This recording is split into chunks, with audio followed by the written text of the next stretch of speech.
هو الذي أرسل رسوله بالهدى ودين الحق ليظهره على الدين كله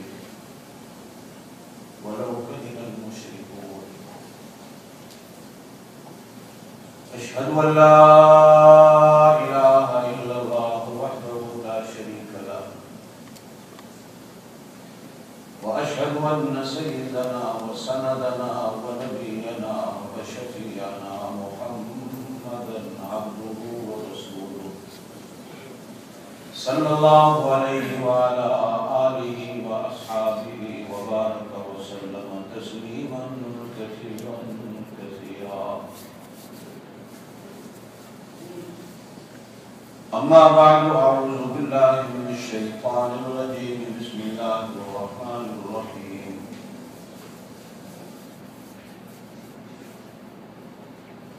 فسبح بحمد ربك حين تقوم.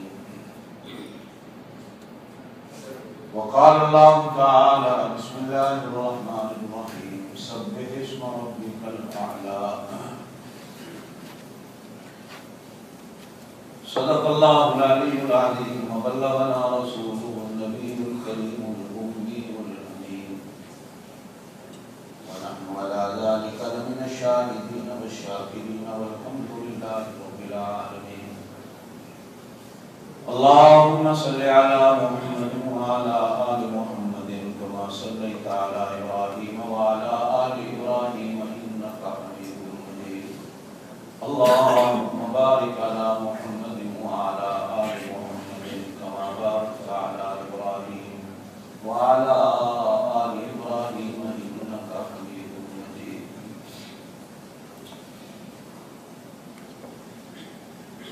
شعبان کا مہینہ ہمارے سروں پہ ہے.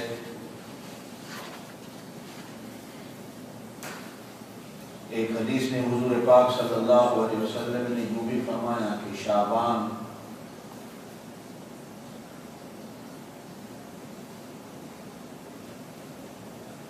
میرا مہینہ ہے اور رمضان فرمایا یہ اللہ کا مہینہ. ایک حدیث میں یوں بھی ملتا ہے کہ آپ صلی اللہ علیہ وسلم نے فرمایا کہ رجب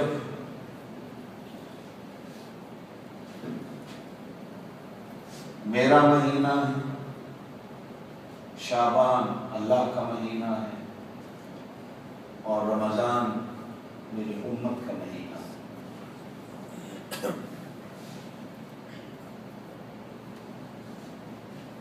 ایک حدیث میں یوں بھی ملتا ہے، حضرت ام سلمہ رضی اللہ تعالی عنہ، ام المومنین حضرت عائشہ رضی اللہ تعالی عنہ فرماتی ہے کہ رمضان المبارک کے مہینے کے علاوہ شعبان کے مہینے میں آپ صلی اللہ علیہ وسلم سب سے زیادہ روزے رکھتے تھے.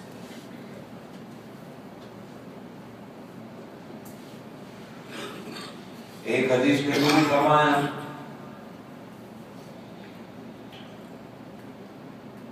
کہ اس ماہ مبارک میں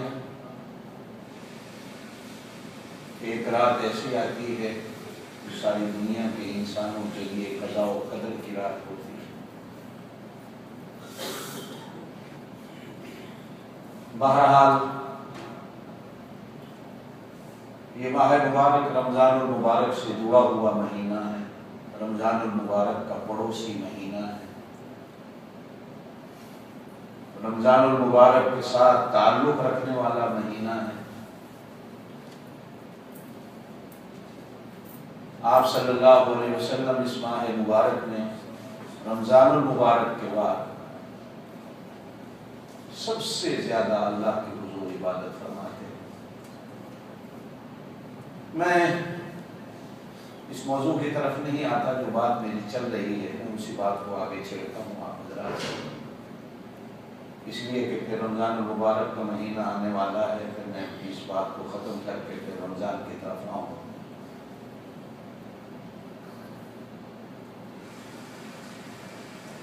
جو بات آپ حضرات کے سامنے میری چل رہی تھی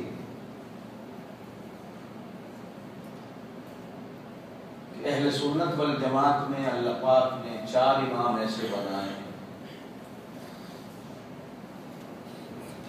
کہ جن کو ہم نے فقط امام سمجھ کر دین کے علم کے سمندر میں ہوتے لگا کر ہمارے مسائل کو حل کرنے والا سمجھا، اور 1400 سال سے جو امت چلی آ رہی ہے صحابہ کرام کے بعد، کوئی ولی، کوئی مفکر، کوئی محدث ایسا نہیں گزرا کہ جس کا تعلق کسی نہ کسی امام کے ساتھ نہ ہو۔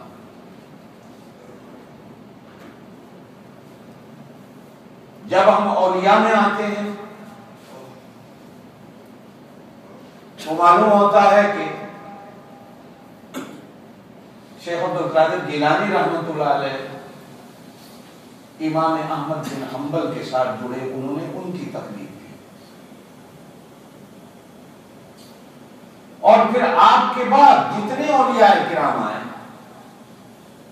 وہ حضرت خواجہ بہاءالحق ذکریہ ملتانی ہوں،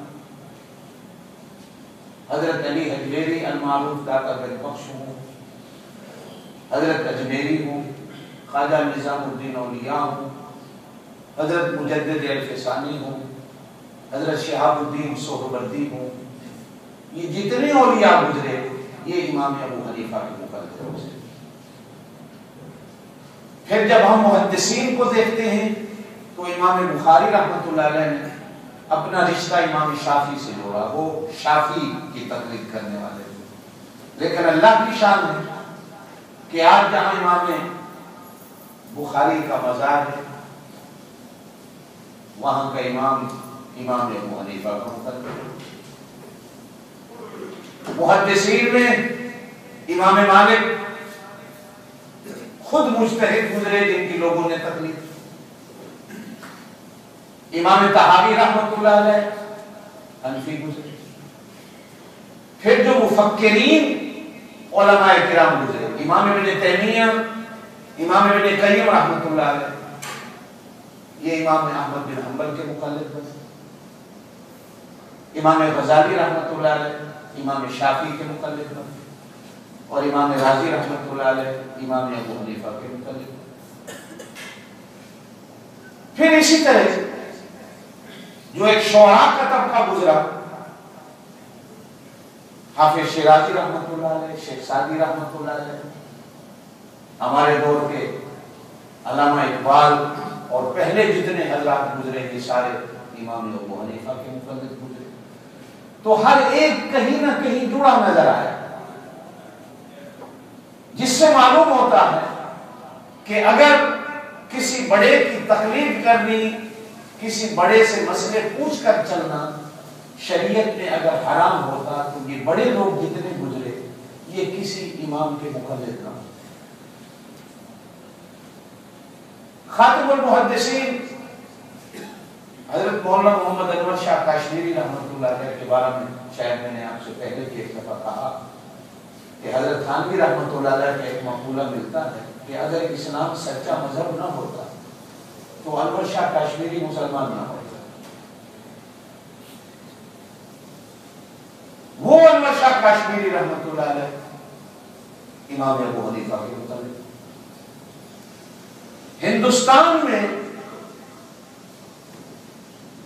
حدیث کا پہلا بوٹا لگانے والے، جن سے پہلے ہندوستان علم حدیث سے واقف نہیں تھا،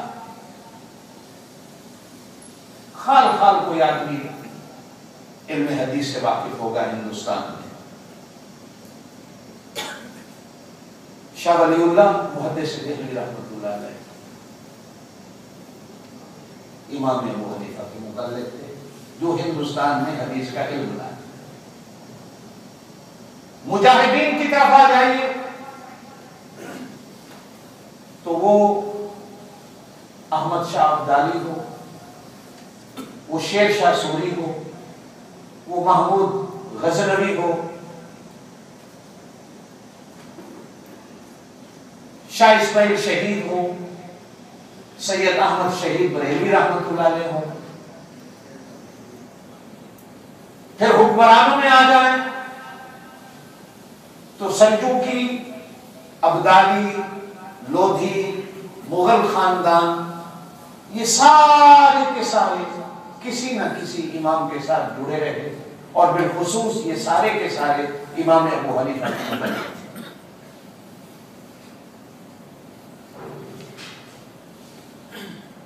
ہمارے ہاں فقہ حنفی کے آنے سے پہلے چونکہ اسلام ہمارے علاقوں میں آ چکا تھا، جو بات میں پہلے آپ کو سمجھا چکا، وہی لوگ ہمارے ہاں قرآن لائے، وہی لوگ ہمارے ہاں نماز لائے، وہی لوگ ہمارے ہاں مسائل لائے۔ پھر اللہ کی قدرت ایسی آئی کہ امام ابو حنیفہ رحمۃ اللہ علیہ کی فقہ آئی سب سے پہلے، تو وہی فقہ چلتی چلتی ہمارے علاقوں میں آئی، تو ہمارے علاقوں کے علماء نے اپنی نمازوں کو اور اپنے مسائل کو فقہ حنفی میں جوڑا، تو معلوم ہوا کہ ان کے مسائل اور وہ مسائل جو ہمارے ہاں فقہ حنفی کے آنے سے پہلے آ چکے تھے یہ ملتے جلتے تھے، تو ہمارے علاقوں کے علماء نے پھر فقہ حنفی کو لیا اور پھر اپنے آپ کو امام ابو حنیفہ کا مقلد کیا۔ دنیا میں کوئی بھی ایسا محدث، کوئی بھی ایسا فقیہ نہیں گزرا کہ جس نے کسی نہ کسی امام کی تقلید نہ کی۔ اس لیے میرا جو کہنا ہے کہ جو لوگ کسی امام کی تقلید نہیں کرتے یہ گمراہی کے دروازے پہ ہیں، ورنہ دنیا میں جتنے بڑے لوگ گزرے ہر ایک کسی نہ کسی امام کے ساتھ جڑا، اور ہم نے بھی امام ابو حنیفہ کو نہ خدا مانا ہے نہ رسول مانا ہے۔ امام ابو حنیفہ کا ایک قول ملتا ہے، وہ بات سنا کر میں آگے چلتا ہوں، کہ میرا اگر کوئی قول، میرا اگر کوئی مسئلہ قرآن و سنت سے ہٹا ہوا ہو تو اس کو اٹھا کر دیوار پہ مار دو، اسے مت قبول کرو، میرا ہر مسئلہ قرآن و سنت کے مطابق۔ اس لیے بحمداللہ اس وقت پاکستان کی آبادی 18 کروڑ ہے، اس سے بھی زیادہ 20 کروڑ ہو سکتی ہے۔ اس 20 کروڑ کی آبادی میں اگر 20 کروڑ ہے تو 18 کروڑ امام ابو حنیفہ کا مقلد ہے۔ 2 کروڑ میں شیعہ بھی، اس 2 کروڑ میں ہندو بھی ہے، اس 2 کروڑ میں عیسائی بھی ہے، اور اس 2 کروڑ میں وہ لوگ بھی ہیں جو اپنے آپ کو اہل حدیث یا غیر مقلد کہلاتے ہیں، جو کسی امام کی تقلید نہیں کرتے۔ اور اگر 18 کروڑ ہے تو 16 کروڑ کی آبادی ہمارے ملک کی صرف فقہ حنفی پہ چلتی ہے۔ بنگلہ دیش میں 20 کروڑ مسلمان ہیں، وہ 20 کروڑ کا 20 کروڑ مسلمان امام ابو حنیفہ کا مقلد ہے۔ وہاں نہ تو شیعہ مسلک ملتا ہے، نہ ہی وہاں اہل حدیث نام کا غیر مقلد مسلک ملتا ہے۔ ہاں اب کچھ قادیانی تھوڑے بہت ہو گئے ہیں، پہلے یہ بھی نہیں ملتے تھے۔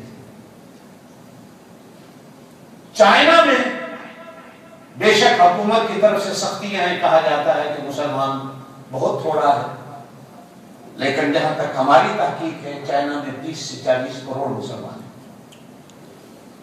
اور اللہ کی شان ہے 30 سے 40 کروڑ سارا مسلمان حنفی۔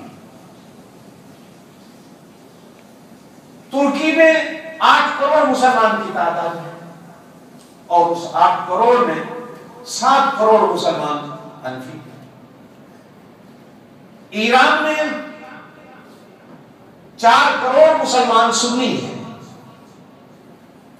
جن میں 3 کروڑ مسلمان حنفی ہیں۔ افغانستان میں 8 کروڑ کی آبادی میں 6 کروڑ حنفی مسلمان ہیں۔ پھر اسی طرح سے آپ مالدیپ، پھر اسی طرح ساؤتھ افریقہ، پھر اسی طرح اور دیگر ممالک، ان سب کو ملاتے ہوئے 1 ارب 20 یا 40 کروڑ کی تعداد دنیا میں مسلمان جو ہے یہ فقہ حنفی میں چلنے والا ہے۔ اور پھر باقیوں میں 50 یا 60 کروڑ کے قریب امام شافعی، امام احمد بن حنبل اور امام مالک کے مقلدین کی تعداد، یعنی یہ 2 ارب کے قریب مسلمان ان چاروں اماموں سے جڑا ہوا ملتا ہے۔ اب اگر ہم ان چاروں کو غلط سمجھ لیں اور صرف باقی جو 10-20 کروڑ مسلمان بچتا ہے ہم ان کو سمجھے کہ یہ صحیح ہے، تو یہ نہ آپ کا دماغ قبول کرے گا، نہ میرا دماغ قبول کرے گا، نہ قرآن و سنت قبول کرتا ہے۔ اس لیے کہ آپ صلی اللہ علیہ وسلم نے فرمایا قیامت والے دن 120 صفیں اہل جنت کی ہوں گی، جو جنت کے لوگوں کی، ان میں 100 صفیں صرف میری اکیلی امت کی اور 20 صفیں باقی سارے نبیوں کی امتیں۔ اب اگر یہ 2 ارب کے قریب مسلمان غلط ہے تو قیامت والے دن حضور صلی اللہ علیہ وسلم کی پھر 100 صف نہیں بنتی امت کی۔ معلوم ہوتا ہے کہ یہ حضور صلی اللہ علیہ وسلم کی عزت کا باعث یہ بات نہیں، بلکہ یہ آپ صلی اللہ علیہ وسلم کے درجے اور فضیلت کو کم کرنے والی بات ہے کہ قیامت والے دن آپ کی امت بہت تھوڑی ہے۔ اس لیے یہ بات کبھی صحیح نہیں ہو سکتی۔ آپ اپنے شہروں میں، اپنے ملکوں میں دیکھیں، بحمد اللہ ان اماموں کے ساتھ ان فقہوں پہ چلنے والے لوگ کتنے ہیں اور باقی کتنے ہیں جو ان سے الگ تھلگ ہیں۔ اب آتے ہیں اپنی بات کی طرف۔ آپ کو یاد ہوگا میں نے پہلا سبق آپ کو یہ پڑھایا تھا کہ دین کی بنیاد 4 چیزوں پر ہے، کہ ہمیشہ یاد رکھیے۔ پہلی بنیاد اللہ کا قرآن، کہ جو بات قرآن میں ہے وہ منوعاً آنکھیں بند کر کے ہم کہیں گے دین، اور اگر جو بات قرآن میں نہیں پھر وہ ہم حدیث پیغمبر میں دیکھیں گے۔ حدیث پیغمبر میں جو بات ملے گی ہم آنکھیں بند کر کے کہیں گے یہ دین ہے۔ جو بات حدیث پیغمبر میں نہیں ملے گی پھر ہم پیغمبر کے صحابہ کی سنت میں دیکھیں گے، ان کے اجماع کو دیکھیں گے کہ اگر ان کی زندگیوں میں ہمیں کوئی بات مل گئی تو وہ دین، اگر نہیں ملے گی تو پھر ہم قیاس اور اپنی عقل کو دوڑائیں گے۔ اپنی عقل کو ہم لوگ نہیں، عقل بھی وہ لوگ دوڑا سکتے ہیں جو ابو حنیفہ ہو، شافعی ہو، مالک ہو، امام احمد بن حنبل ہو، ایسے لوگ عقل کے مطابق جو ہمیں مسئلہ بتائیں گے پھر ہم اسے دین کہیں گے۔ ان چاروں کے علاوہ کوئی اور بات دین نہیں ہو سکتی۔ آپ کا میرا دماغ نہیں، آپ کا اور میرا اجماع نہیں کہ ہم کسی چیز پر اکٹھے ہو جائیں، دین نہیں بن سکتی۔ یہ 4 چیزیں ہماری دین کی بنیاد ہیں۔ اب ہم نماز کو شروع کرتے ہیں۔ میں نے کہا تھا اللہ اکبر، ہاتھ باندھا۔ ایک حدیث میں ملتا ہے کہ آپ صلی اللہ علیہ وسلم نے انی وجہت وجہی للذی بھی پڑھا سبحانک اللہم سے پہلے۔ ایک حدیث میں ملتا ہے کہ آپ صلی اللہ علیہ وسلم نے یہ دعا بھی پڑھی، اللہم باعد بینی و بین خطایای کما بعدت بین المشرق والمغرب، اللہم نقنی من الخطایا کما ینقی الثوب الابیض من الدنس۔ آپ نے یہ بھی پڑھا۔ ایک حدیث میں آتا ہے جو حضرت فاروق اعظم رضی اللہ تعالیٰ عنہ سے ہے، حضرت علی کرم اللہ وجہہ سے بھی، کہ آپ صلی اللہ علیہ وسلم نے ظہر کی نماز میں، حالانکہ وہ نماز خفیہ ہے لیکن آپ نے زور سے سبحانک اللہم پڑھا تاکہ امت کو پتہ چل جائے کہ میں نماز میں سبحانک اللہم بھی پڑھتا ہوں۔ اب امام ابو حنیفہ رحمۃ اللہ علیہ نے ہمیں جو یہاں اپنا مسئلہ بتایا تھا کہ دیکھو زور سے سبحانک اللہم پڑھ کر یہ ایک حدیث تو مل گئی۔ آئیے پہلے ہم قرآن کی طرف آتے ہیں کہ یہ مسئلہ کہیں قرآن میں بھی ہے، تو معلوم ہوا کہ قرآن میں 2-3 آیتیں ملتی ہیں۔ فرمایا فسبح بحمد ربک حین تقوم، جب نماز کے لیے کھڑے ہو تو اللہ کی تسبیح بیان کرو، اور تسبیح سبحانک اللہم، یہ قرآن میں ہوا۔ اب امام ابو حنیفہ رحمۃ اللہ کہتے ہیں کہ جب قرآن میں ہے تو ہم سبحانک اللہم پڑھیں۔ پھر ان سے کہا گیا کہ حدیث بھی تو مل رہی ہے کہ آپ نے انی وجہت وجہی للذی بھی پڑھا، اللہم باعد بینی و بین خطایای کما بعدت بین المشرق والمغرب بھی پڑھا، تو ان حدیثوں کا کیا کریں گے؟ تو فرمایا اگر کوئی بندہ اکیلا نفل پڑھ رہا ہے تو بے شک یہ ساری حدیثیں پڑھے، یہ ساری دعائیں پڑھے، کوئی بات نہیں، لیکن اگر کوئی بندہ جماعت سے نماز پڑھ رہا ہو تو امام کو چاہیے کہ چونکہ آپ نے نماز میں کھڑے ہو کر جماعت میں سبحانک اللہم پڑھا، اور قرآن بھی کہتا ہے کہ جب نماز کے لیے کھڑے ہونا ہے تو سبحانک اللہم پڑھیے، تو اب ہم نے امام ابو حنیفہ کی اس بات کو مانا کہ صاحب نہیں، ہم تو سبحانک اللہم پڑھیں، اس لیے کہ اللہ نے ہمیں پہلے قرآن میں حکم دیا ہے کہ نماز کو سبحانک اللہم سے شروع کریں۔ اب نہ تو یہاں اعوذ باللہ ملا ہے، نہ یہاں بسم اللہ ملا ہے۔ فرمایا کہ جب نماز کے لیے کھڑے ہو جائے تو اللہ کی تسبیح بیان کرو، تو ہم نے اللہ اکبر کہہ کر ہاتھ باندھ کر سیدھا سبحانک اللہم شروع کر دیا، اس لیے کہ یہ اللہ کی تسبیح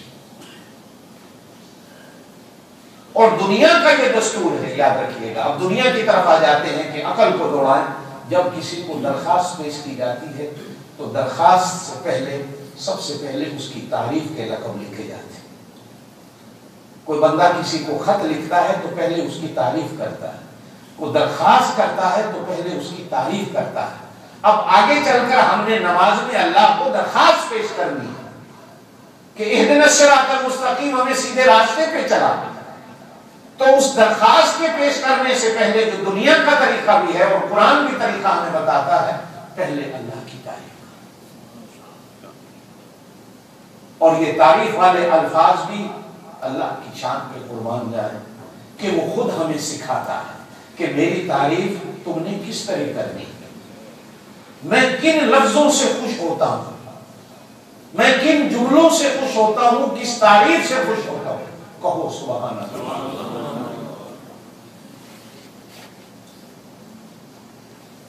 وَبِحَمْدِكَ وَتَبَارَكَ اسْمُكَ، یہ کھینچ کے پڑھنا ہے، وَتَبَارَكَ اسْمُكَ۔ یا تو با کی کھڑی زبر ہوتی ہے، یا با کے آگے الف ہوتی ہے۔ وَتَبَارَكَ اسْمُكَ، سب سے بڑا تیرا نام ہے اور سب سے بڑا برکت والا تیرا نام ہے، اور یقیناً اللہ ہی کا نام سب سے بڑا برکت والا ہے۔ زور سے کہو اللہ اللہ، یہ اللہ کا نام بڑی برکت والا ہے۔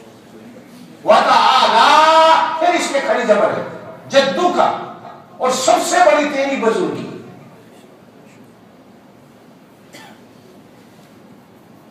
سب سے بڑا بزرگ تو ہے اور سب سے بڑی بزرگی تیری۔ لا ينفع الجد ومنك الجد، جہاں تیری بزرگی کام آتی ہے کسی اور کی بزرگی کام نہیں آتی، اور جہاں تیری بزرگی کوئی کام روک دے تو کسی اور بزرگ کی بزرگی اس کام کو نہیں کر سکتی۔ وَلَا إِلَٰهَ غَيْرُكَ، وَلَا إِلَٰهَ غَيْرُكَ، اور تیرے سوا کوئی معبود نہیں۔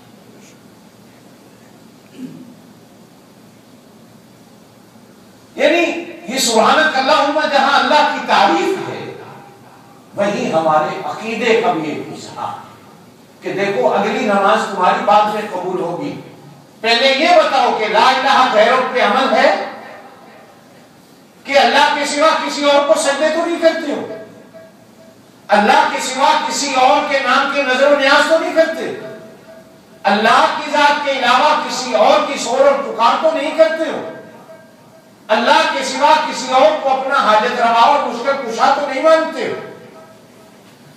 پہلے اس چیز کا اقرار، اعلان اور اظہار کرو، پھر اس کے بعد اگر درخواست پیش کرو گے تو درخواست قبول ہوگی، ورنہ تمہاری وہ درخواست بھی قبول نہیں ہوگی، اس لیے کہ اللہ کو منافقت پسند نہیں اور اللہ کو دو رخی پسند نہیں، ایک رخ پہ ہو کے چلو کہ وَلَا إِلَٰهَ غَيْرُ، اللہ کے سوا کسی بھی قسم کا تمہارا کوئی معبود نہیں۔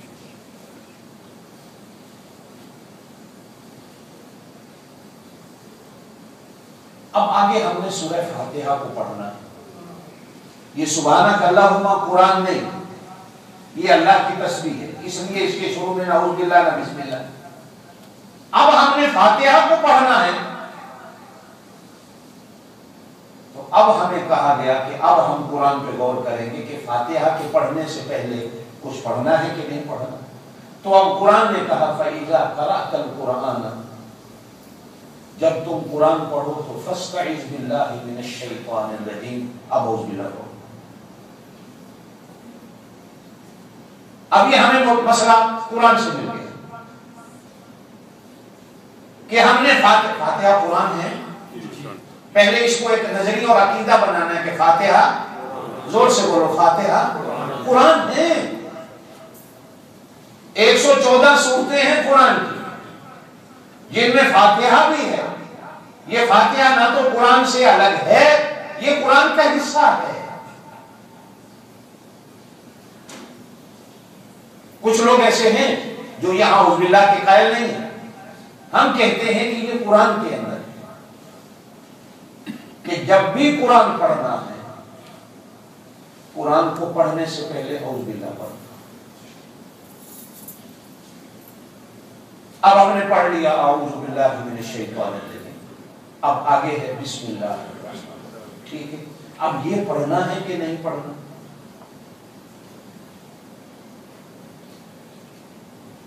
تو اس پر ہم نے قرآن میں غور کیا کہ بسم اللہ پڑھے نہ پڑھے،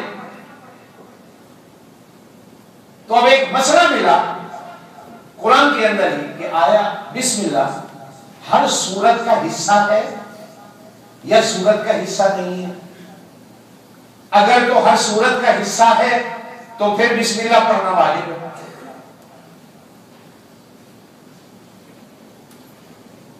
اور اگر بسم اللہ قرآن کا حصہ نہیں تو پھر ہم سنت میں ڈھونڈیں گے کہ آیا سنت بھی ہے کہ نہیں ہے۔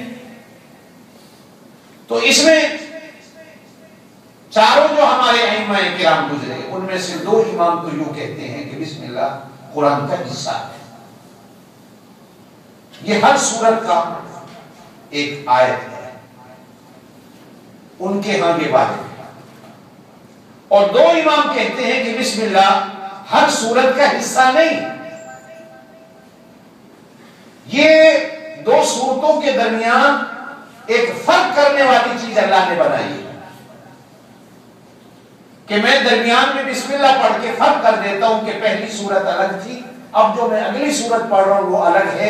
یہ درمیان میں ایک حد فاصل ہے جو دونوں کے درمیان فرق کرتا ہے، حصہ نہیں لیکن دونوں کے درمیان میں فرق کرتا ہے۔ جیسے کبھی 2 مکانوں میں 2 دکانوں کے درمیان میں ایک دکان ہے جو فرق کرتی ہے، ادھر والا اس کا ادھر والا اس کا، یہ فرق کرنے والی چیز۔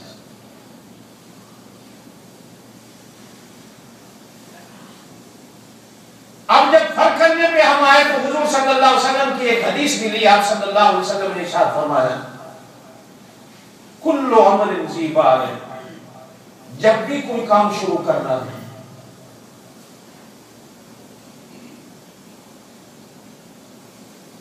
لم یبدا، اگر ہم نے اس کو بسم اللہ سے شروع نہ کیا وہ کام کبھی پورا نہیں ہوگا، اور اگر پورا ہو بھی گیا تمہارے خیال کے مطابق تو اس میں برکت نہیں ہوگی۔ یا ایک جگہ فرمایا کہ اگر وہ پورا ہو بھی گیا تو وہ دم کٹا ہوگا، جیسے کوئی جانور تو ہے پورا ہے لیکن اس کی دم نہیں، ایک آدمی ہے تو پورا لیکن اس کی ایک ٹانگ نہیں، یہ بھدا لگے گا، ایک عیب لگے گا۔ آپ نے بسم اللہ نہیں پڑھی، نماز تو آپ کی ہو جائے گی لیکن بھدی، بغیر دم والی، بغیر خوبصورتی والی، بغیر جمال والی، وہ آگے اس کی مرضی ہے کہ وہ بھدی کو قبول کر لے یا نہ کرے۔ تم اپنی طرف سے اللہ کو اپنی نماز بہترین بنا کے دو، اسے بنا سنوار کے دو۔ اب بنانے اور سنوارنے کے جہاں اور طریقے ہیں وہاں سنت کے مطابق یہ طریقہ بھی ملتا ہے کہ آپ صلی اللہ علیہ وسلم نے فرمایا ہر سورت کے شروع میں بسم اللہ پڑھو۔ ہمارے ہاں ہم لوگ جو کہ فقہ حنفی کو امام ابو حنیفہ کے دونوں قول ملتے ہیں، ایک قول تو یہ بھی ملتا ہے کہ بسم اللہ ہر سورت کا حصہ ہے، اور ایک یہ قول بھی ملتا ہے کہ بسم اللہ ہر سورت کا حصہ نہیں، لیکن فتویٰ کس چیز پر ہے؟ فتویٰ اس چیز پر ہے کہ بسم اللہ ہر سورت کا حصہ ہے، اور فاتحہ کے ساتھ تو بسم اللہ حصہ ہے،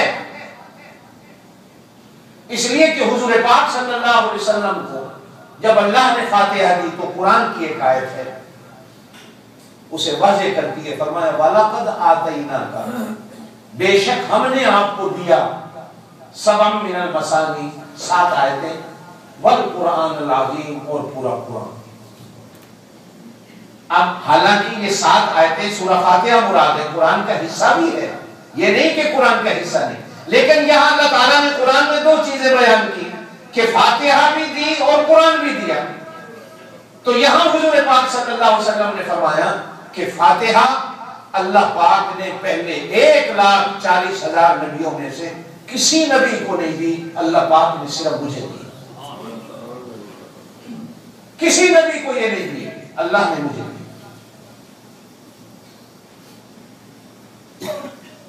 اب جب ہم فاتحہ کو پڑھتے ہیں تو آپ کبھی قرآن کھول کر دیکھیں تو اس کی 7 آیتیں کیسے بنی؟ قرآن کہتا ہے 7 آیتیں، اگر ہم بسم اللہ 7 نہیں ملائے تو 7 آیتیں نہیں بنتی۔ بسم اللہ الرحمن الرحیم 1 آیت، الحمدللہ رب العالمین 2 آیت، الرحمن الرحیم 3 آیت، آگے کیا ہے؟ ہمیں 10 دے جاؤ نا، میں بھولنا جاؤں۔ مالک یوم الدین، آگے ایاک نعبد و ایاک نستعین، کتنی ہو گئی؟ 5 یا 6؟ انہیں آگتے ہو ایک مولوی کو جاتا ہے دعا تو تسی آپ ہی ہے کاغدہ دی 5 ہوئی ہیں، دعا آگدہ 6 ہوئی ہیں۔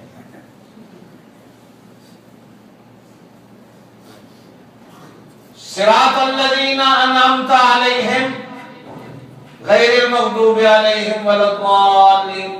اب انعمت علیہم یہ آیت نہیں، یہاں کسی سپارے میں، کسی قاعدے میں، کسی قرآن میں آیت کا نشان نہیں دیا گیا، اگرچہ بات الگ الگ ہے لیکن آیت نہیں۔ جب یہ آیت نہیں تو ولا الضالین تک 6 آیتیں بنتی۔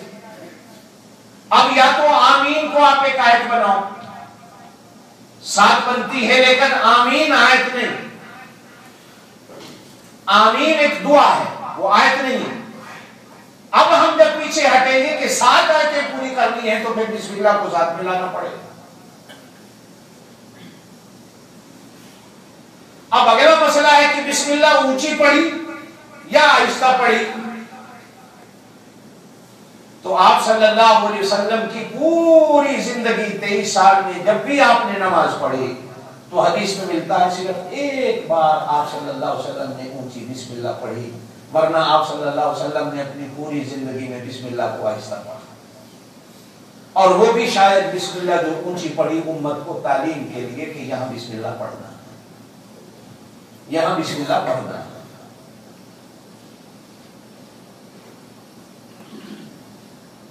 اب بسم اللہ کی اگر تفصیل میں چلے جائیں کہ بسم اللہ ہے کیا، تو میرا خیال ہے ہمارے کئی جمعے اسی پہ گزر جائیں گے، پھر میں نے آگے رمضان شریف بھی آ رہا ہے پھر اس پہ بھی بات کرنی ہے۔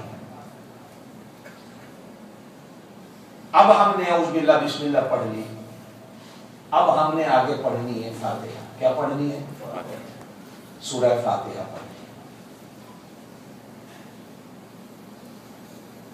اب فاتحہ پہ بھی امت کا جھگڑا ہے کہ جماعت میں جو لوگ نماز پڑھ رہے ہیں آیا وہ امام کے پیچھے سورہ فاتحہ پڑھیں کہ نہ پڑھیں؟ کچھ لوگ کہتے ہیں نہ پڑھیں اور کچھ لوگ کہتے ہیں پڑھیں۔ اب یہ 2 مسئلے آئے کہ پڑھیں نہ پڑھیں۔ اب میں قرآن و سنت کو خود نہیں سمجھتا، اس لیے کہ میں عربی زبان سے واقف نہیں، تو یقیناً میں کسی عالم سے پوچھوں گا کہ مجھے پڑھنی چاہیے کہ نہیں پڑھنی چاہیے۔ تو ہمارے بزرگان دین نے امام ابو حنیفہ کو اپنا ایک عالم مان کر ان سے پوچھا کہ ہمیں پڑھنی چاہیے کہ نہیں پڑھنی چاہیے، تو امام صاحب نے کہا نہیں پڑھنی چاہیے۔ بھائی کیوں نہیں پڑھنی چاہیے؟ اس لیے کہ وہ لوگ جو کہتے ہیں پڑھنی چاہیے وہ کہتے ہیں حدیث کے اندر ہے، آپ کہتے ہیں نہیں پڑھنی چاہیے، کیوں نہیں پڑھنی چاہیے؟ تو یہاں امام صاحب نے پھر وہی بات کہی کہ آؤ پہلے قرآن میں جاتے ہیں کہ کہیں قرآن میں یہ مسئلہ ہے، حدیث کو تو بعد میں دیکھیں گے۔ تو جب قرآن پہ غور کیا تو امام صاحب نے ایک اتنی بہترین ہمیں آیت سمجھائی کہ سورہ اعراف 9ویں سپارے کی آخری آیت، اللہ فرماتے ہیں وَإِذَا قُرِئَ الْقُرْآنُ، جب قرآن پڑھا جا رہا ہو، فَاسْتَمِعُوا لَهُ، اس کو سنو، وَأَنصِتُوا، اور خاموش ہو جاؤ، لَعَلَّكُمْ تُرْحَمُونَ، تاکہ تمہارے اوپر رحم کیا جائے۔ کہا بھائی فاتحہ قرآن ہے، قرآن ہے نا، پہلے آپ نے کہا نا قرآن ہے، اب جب یہ قرآن ہے تو قرآن کے اندر ہی اللہ فرماتے ہیں کہ جب کہیں بھی قرآن پڑھا جائے اس کو خاموش ہو کے سنو۔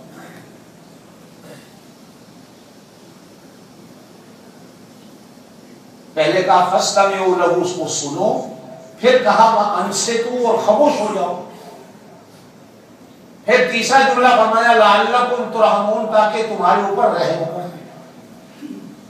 اب معلوم ہوتا ہے کہ جو چپ کر کے سنے گا اس کے اوپر تو رحم ہوگا، اور جو چپ بھی نہیں کرے گا، جو سنے گا بھی نہیں، اس کے اوپر رحم نہیں ہوگا۔ بات میری کو سمجھ گئے؟ اب جب یہ قرآن کی آیت آئی تو پھر میں نے یا میرے بزرگان دین نے، جنہیں ہم نے عالم مانا، انہوں نے پھر اس عالم سے پوچھا، امام ابو حنیفہ سے، کہ قرآن کی کوئی آیت؟ کہا ایک آیت ہی کافی ہے، قرآن کا تو ایک حرف ہو وہی بہت ہے، انکار کرو گے تو پڑھنے درجے سے جاؤ گے۔ قرآن نے کہہ دیا نہیں پڑھنی، نہیں پڑھنی، بات ختم۔ اب حدیث ہے تو پھر حدیث کو کیا کریں؟ تو اب امام صاحب نے کہا کہ آپ اس حدیث کو فٹ کیسے کریں گے؟ جیسے پہلے انہوں نے فٹ کی کہ سبحانک اللہم فرضوں میں پڑھ لیں، اگر آپ نفلوں میں پڑھیں، آپ کے پاس ٹائم ہے تو دوسری دعائیں بھی پڑھ لیں، تو کہا سبحان۔ اب اگر آپ اکیلے نماز پڑھ رہے ہو، نفل پڑھ رہے ہو، وتر پڑھ رہے ہو، فرض پڑھ رہے ہو، سنتیں پڑھ رہے ہو، تو بے شک پڑھو، یہ نہیں کہ ہم حدیث کو غلط کہیں گے، پڑھو، لیکن جب امام کے پیچھے کھڑے ہو تو ایک بات تو اللہ نے قرآن میں کہہ دی کہ جب قرآن پڑھا جانا ہے خاموش ہو کے سنو۔ اس قرآن کی آیت کی وجہ سے ایک میں بات یہاں درمیان میں کہہ دیتا ہوں، پھر آگے چلتا ہوں، کہ ہمارے ہاں آپ نے دیکھا ہوگا کئی لوگ قرآن شبینہ رات کو لاؤڈ اسپیکر میں قرآن پڑھتے ہیں، پاکستان میں ایک ہی رات میں لاؤڈ اسپیکر پر سارا قرآن پڑھتے ہیں۔ ہم اس کے قائل نہیں، صرف قرآن کی اس آیت کی وجہ سے کہ یہ جائز نہیں، اس لیے کہ جب قرآن پڑھا جائے گا تو سننا ضروری ہے اور چپ رہنا ضروری ہے، اللہ کی رحمت پھر آئے گی۔ جس گاؤں میں پڑھا جاتا ہے لاؤڈ اسپیکر میں ساری رات قرآن، گاؤں والے سنتے ہیں یا چپ رہتے ہیں؟ میاں بیوی ہیں وہ کس حال میں پڑھے ہیں، قرآن سننا فرض ہے،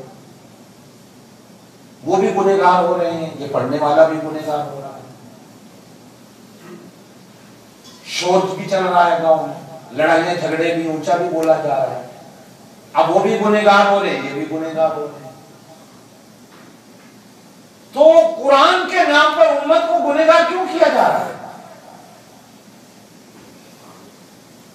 ایک بچہ بیمار ہے، ایک عورت گھر میں بیمار ہے، یا اسٹڈی کر رہا ہے بچہ، وہ پڑھ رہا ہے، میں لاؤڈ اسپیکر میں ساری رات قرآن لگا کر اس کو پریشان کر رہا ہوں، بجائے ثواب لینے کے میں گنہگار ہو رہا ہوں، تو قرآن پڑھنے کا ثواب سارا چلا گیا۔ اس لیے پہلی بات تو لاؤڈ اسپیکروں میں جو لوگ اس طرح باہر کی اسپیکر چلا کے قرآن پڑھتے ہیں، اب وہ تو بیچارہ کوئی سوئے گا بھی نہیں، اس لیے کہ قرآن سننا ضروری ہے۔ کو بات میری سمجھ رہے ہو آپ؟ سارا گاؤں گنہگار ہوتا ہے، ثواب نہیں ہوتا، اس لیے یہ چیزیں شریعت کے خلاف ہے، رواج بن گئے، شریعت نے ان چیزوں کی تعریف کی۔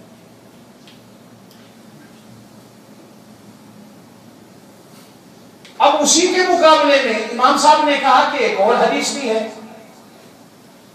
کہ آپ صلی اللہ علیہ وسلم نے فرمایا جس کا امام ہے وہ امام کو فالو کرے، اب آپ سارے بیٹھے ہیں، ایک میں مثال یہاں اس کو بھی استعمال کریں، اب میں بھی بول رہا ہوں، آپ بھی بولنا شروع کر دیں، ہر بندہ بولے، تو کسی کی بات کسی کے پلے پڑے؟ سمجھنے والا تو سمجھے گا، ہر بندہ جو بولنا شروع کر دے، بھائی جس کو امام مان لیا اس کو فالو کرنا۔ آپ نے فرمایا اس کی قرات مقتدی کی قرات، اس کا اللہ اکبر مقتدی کا اللہ اکبر، اس کا اٹھنا بیٹھنا مقتدی کا اللہ اکبر۔ اب ہر الا بلا امام کے سر پہ ہے، تمہارے سر پہ نہیں ہے، لہذا تم چپ کر کے اس کی بات سنو وہ کہتا کیا ہے۔ ایک بندہ تم نے اللہ کی عدالت میں اپنی طرف سے وکیل بنا کے کھڑا کر دیا، اب اس جج کے سامنے اپنے اسی ایک وکیل کو بولنے دو، اور وہ وکیل بھی صرف اپنی طرف سے درخواست پیش نہیں کر رہا، وہ کہہ رہا ہے ایاک نعبد، ہم سارے تیری بندگی کرتے ہیں۔ وہ کہہ رہا ہے بھائی ایاک نستعین جمع کا صیغہ لا رہا ہے، ہم تجھ ہی سے مدد مانگتے ہیں، اور وہ کہہ رہا ہے اہدنا، ہم سب کو سیدھے راستے پہ چلا۔ وہ یوں نہیں کہہ رہا کہ صرف مجھے سیدھے راستے پہ چلا، وہ جمع کا صیغہ استعمال کر کے ہم سب کی طرف سے وکالت کر کے اللہ کے دربار میں ہماری درخواست پیش کر رہا ہے۔ اب ہر بندہ اگر درخواست کو پیش کرنا شروع کر دے تو جب دنیا کی کوئی عدالت اس چیز کو قبول کرنے کو تیار نہیں تو اللہ کی عدالت بھی ایسی بات کو قبول کرنے کو تیار۔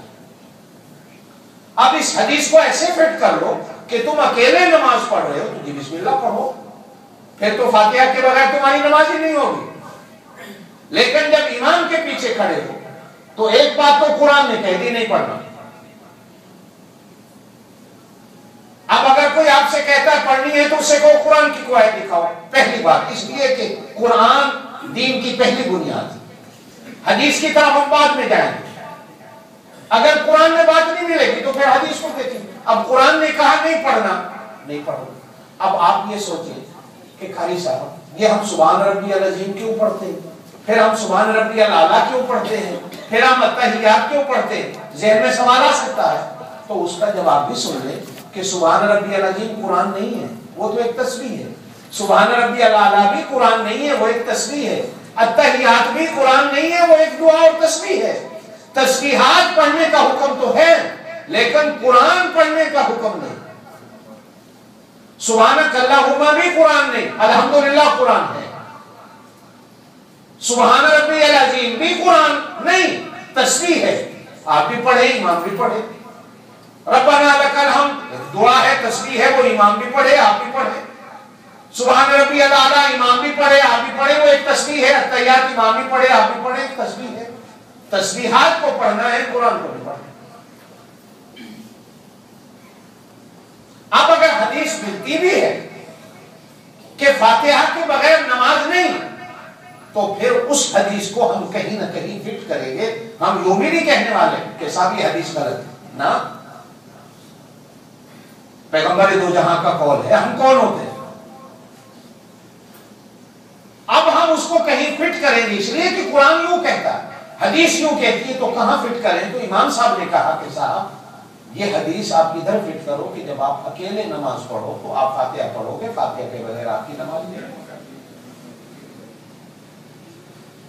اب فاتحہ کا سنت طریقہ پڑھنا کیا تھا کہ وہ جیسے پہلے کہا کہ یہ 7 آیتیں ملا کر بھی آپ پڑھ سکتے ہیں، یا جیسے تراویح میں ہمارے حافظ صاحبان ہم لوگ ایک ہی سانس میں پوری فاتحہ بھی پڑھ دیتے ہیں، نماز تراویح میں جائز ہے، کوئی نماز تراویح کا مسئلہ الگ ہوتا ہے۔ فرض نماز میں جو سنت طریقہ یہ ہے کہ آپ ایک ایک آیت پہ وقفہ کریں۔ حدیث کے اندر آتا ہے، آپ صلی اللہ علیہ وسلم نے فرمایا جب نمازی کہتا ہے الحمدللہ رب العالمین تو اللہ اپنے فرشتوں سے کہتے ہیں، جب وہ وقفہ کرتا ہے فرشتوں سے کہتے ہیں دیکھو میرا بندہ کس طرح میری تعریف کر رہا ہے۔ پھر جب وہ کہتا ہے الرحمن الرحیم تو اللہ اپنے فرشتوں سے کہتے ہیں دیکھو میرا بندہ کس طرح میری بزرگی کو بیان کر رہا ہے۔ جب وہ کہتا ہے مالک یوم الدین تو اللہ اپنے فرشتوں سے کہتا ہے دیکھو میرا بندہ کس طرح میری عظمتوں کا اقرار کر رہا ہے کہ میں قیامت کے دن کا بھی مالک اور بادشاہ ہوں۔ جب وہ بندہ کہتا ہے ایاک نعبد و ایاک نستعین تو اس وقت اللہ اپنے فرشتوں سے کہتا ہے یہ میرے اور میرے بندے کے درمیان میں راز و نیاز کی بات ہے. جب وہ کہتا ہے اہدنا الصراط المستقیم صراط الذین انعمت علیہم غیر المغضوب علیہم ولا الضالین، تو اللہ فرشتوں سے کہتے ہیں تم بھی آمین کہو. یہ بھی آمین کہہ رہا ہے. اب میں تمہیں گواہ بنا کر کہتا ہوں کہ جو کچھ میرے بندے نے مجھ سے مانگا میں نے دے دیا. اب ہم خلط ملط کیوں کریں؟ عربی میں کہتے ہیں مشکل کیوں کریں کہ ہر چیز کو ایک ہی پلیٹ میں جمع کر دیا. نہ ہم نے سانس لیا، نہ اللہ پاک کو کہنے دیا فرشتوں کو کہ جو ایک میری اور آپ کی ایک عظمت اللہ پاک فرشتوں کے سامنے بیان کر رہا ہے. بھائی وقفہ کرو تاکہ اللہ کی بات جو تمہاری شان کے لیے اللہ فرشتوں سے کہنا چاہتا ہے اللہ کو کہنے دو، فرشتوں کو سننے دو. ٹھہرو، پھر کہو الرحمن الرحیم، پھر کہو مالک یوم الدین، پھر کہو ایاک نعبد و ایاک نستعین. علماء نے لکھا ہے کہ یہ صرف 7 آیتیں نہیں، یہ 7 جہان ہیں. اور یہ 7 جہان ایسے ہیں کہ ایک ایک آیت پر اگر جمعہ پڑھانا شروع کیا جائے تو 4 جمعے ایک ایک آیت میں جاتے ہیں. الحمدللہ رب العالمین، ساری تعریفیں اللہ کے لیے، سارے جہانوں کا پروردگار.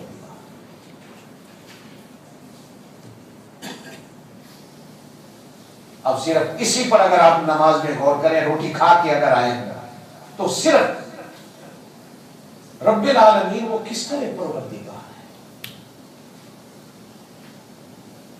پانی کا گھونٹ پیا ہے تو صرف یہی سوچیے وہ کس طرح پروردگار ہے. جو پانی آپ پیتے ہیں کبھی سوچیے کہاں سے آیا، اس پہ کتنی کتنی مشینریاں چلی، اس پہ کتنے بندوں کی طاقتیں لگی، کتنی بجلیاں خرچ ہوئی، کیسے آیا. اور میں پی کر اتنا بھی نہ کہوں الحمدللہ رب العالمین. جب میں ایک روٹی کا لقمہ کھاتا ہوں تو سوچئے اس کا بیج کہاں سے آیا ہوگا، کہاں کسی نے زمین میں ڈالا ہوگا، کس نے اسے پانی لگایا ہوگا، کتنی ہوائیں، چاند کی سورج کی روشنیاں استعمال ہوئی ہوں گی، کتنی فرشتوں کی طاقتیں لگی ہوں گی. پھر پکا، کاٹا گیا، کیسے وہ درانتیاں بنی ہوں گی، کہاں سے لوہا آیا ہوگا، کس نے بنایا ہوگا. پھر وہ تھریشر میں آیا، تھریشر کہاں بنی ہوگی، وہ لوہا کس کس نے بنایا، کتنی فیکٹریاں لگی، کتنی طاقتیں لگی. پھر وہ دانا نکل کر چکی میں گیا، میرے لیے پیسا گیا، تو اس چکی پہ جو بجلی لگی، جو لوہے کے پارٹ چلے، جو پتھر کے پارٹ چلے، وہ اللہ نے کہاں سے بنائے. پھر وہ پس کر میرے گھر آیا، گوندھا گیا تو پانی کہاں سے آیا. پھر وہ برتن جس میں نے گوندھا، کتنی کتنی دنیا کی طاقتیں لگی. پھر گوندھ کر توے پہ ڈالا، توا کہاں سے بنا، اس کا لوہا کہاں سے آیا، کس نے بنایا، کیسے بنا. پھر جب گیس نیچے جلی تو گیس کہاں سے آئی.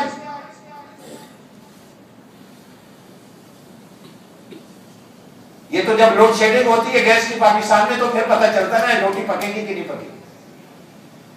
اب تو ہم سارے سست اتنے ہو گئے، پہلے نلکے ہوتے تھے گھر میں، اب سب نے بجلی کی موٹریں لگوا دی، نلکے بھی بند ہو گئے. اللہ پاک کی شان ہے، اللہ نے پانی بھی اتنا نیچے کر دیا، اب نلکا بھی لگوائیں تو نہیں نکلتا پانی. اب بجلی کوئی نہیں تو موٹر نہیں، موٹر نہیں چل رہی تو نماز کے لیے ان دنوں میں وضو کے لیے بھی پاکستان میں پانی نہیں. پڑوسیوں کے گھر سے نماز کے لیے پانی مانگنے جاؤ تو معلوم ہوا ان کے گھر میں بھی نہیں. ایسے لوگ بھی میں دیکھ کے آیا ہوں جو بیچارے تیمم کر کے نماز پڑھ رہے ہیں. اللہ کا عذاب ہے کم پہ. تو اب گیس کدھر سے آئی، کہاں سے آئی، کیسے نکلی، کتنے پیپوں کے ذریعے اس نے کتنے کلومیٹر کا سفر کیا. اب وہ روٹی پک کر آپ کے سامنے آئی، کیا اب اتنا بھی حق نہیں کہ میں کہوں بسم اللہ الرحمن الرحیم اور کھا کر کہوں الحمدللہ رب العالمین کہ میرے اللہ نے میری ایک روٹی کے لیے اپنی کتنی قدرتوں کو استعمال فرما۔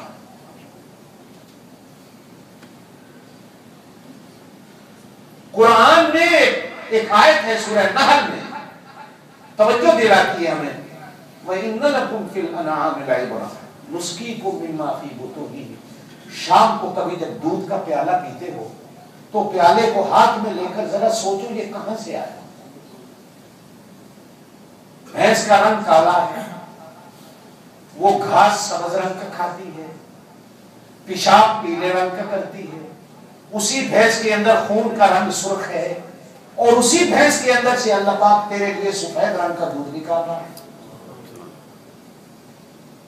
جو نکال اللہ رہا ہے، اور وہ دودھ تو 11ویں والے پیر کے نام پہ دے دیتا، خدا کے نام پہ دینے کو تو تیار ہی نہیں، دے اللہ رہا ہے اور تو کس کے نام پہ دے رہا ہے؟ ذرا شام کو پیالہ ہاتھ میں لے کر ایمان سے کبھی چکیے اللہ پاک، بھینس کو کاٹو تو لال رنگ کا خون نکلتا ہے، پخانا اس کا کس رنگ کا ہے، پیشاب اس کا کس رنگ کا ہے، کھانا اس کا کس رنگ کا ہے، اس کا اپنا رنگ کیا ہے، اور اس کے اندر سے اللہ پاک تیرے لیے سفید اور بہترین میٹھا دودھ تیار کر رہا ہے۔ معلوم ہوتا اللہ نے اندر ہی ایسے پنکھے لگائے ہوئے ہیں ایک بھینس کے پیٹ کے اندر کہ ایک پنکھا خون بناتا ہے لال رنگ کا، ایک پنکھا پیشاب بناتا ہے پیلے رنگ کا، ایک پنکھا اس کا پخانا اور گوبر بناتا ہے الگ رنگ کا، اور ایک پنکھا تیرے لیے دودھ بنا رہا ہے سفید رنگ کا۔ اللہ نہ خون کو ملنے دیتا ہے، نہ دودھ کو خون کے اندر ملنے دیتا ہے، نہ پخانے اور پیشاب کو دودھ کے اندر ملنے دیتا ہے، نہ دودھ کو اللہ ادھر ملنے دیتا ہے۔ اللہ پاک نکھار کر صاف کر کر کے ایک ایک چیز کو ایسا تیرے لیے پیدا کرتا ہے، اور پھر بھی تو اسی خدا کا ناشکرا ہے۔ کبھی پیالہ پی کر اتنا تو کہہ دے الحمدللہ رب العالمین، ساری تعریفیں اس اللہ کے لیے ہیں جو سارے جہانوں کا پالنہار ہے۔ ماں کی چھاتی سے بچے کے لیے کس طرح دودھ کی نہریں پیدا کر دیتا ہے، اور اللہ کی شان ہے کہ بچہ پیاس اور بھوک کی وجہ سے رونا شروع کرتا ہے، ادھر سے دودھ کی نہر موج مارتی ہے، ماں کو آرام نہیں لینے دیتی، دودھ نکلنے کو تیار ہو جاتا ہے کہ جتنا جلدی ہو بچے کے منہ میں اور پیٹ میں جائے۔ یہ کیا ہے؟ یہ سسٹم میرے اللہ پاک ہے، یہ کوئی سائنس اسے نہیں سمجھ سکتی، کوئی عقل اسے نہیں سمجھ سکتی کہ میرے اللہ نے کیا۔ ماں تندور پہ کھڑی روٹی پکا رہی ہو اور ادھر سے بچہ دودھ کے لیے اگر رونا شروع کر دے تو تندور پہ کھڑی کھڑی ماں کی چھاتی سے دودھ ابلنے لگتا ہے۔ اور ہم کتنے ناشکرے ہیں کہ اللہ کی نعمتوں کو استعمال کریں، پھر بھی ہم یوں نہ کہیں الحمدللہ رب العالمین، اور یہی ہمیں سکھایا گیا۔ بسم اللہ الرحمن الرحیم الحمدللہ۔ لیکن یہ قرآن ہے، یہ اس کے بغیر نماز نہیں، لیکن امام کے پیچھے کھڑے ہو تو قرآن سمجھ کے چپ ہو جاؤ، اکیلے کھڑے ہو تو فاتحہ کو پڑھنا۔ اب اگر کوئی بندہ تمہارے سامنے مسئلے بیان کرتا ہے کہ فلاں کتاب میں یوں لکھا ہے، فلاں کتاب میں یوں لکھا ہے، تو سیدھی ایک بات کہہ دیا کرو قرآن کے اندر یوں لکھا۔ اگر قرآن کے اندر تمہارے پاس کوئی مسئلہ ہے تو ہمیں بتاؤ کہ جس میں اللہ نے قرآن میں کہا کہ فاتحہ پڑھی جانی ہے تو تم بھی فاتحہ پڑھو گے تو نماز ہوگی، اگر نہیں پڑھو گے تو نماز نہیں۔ اللہ پاک آپ کو مجھے عمل کی توفیق نصیب فرمائے۔ سبحان ربک رب العزت عما یصفون، وسلام علی المرسلین۔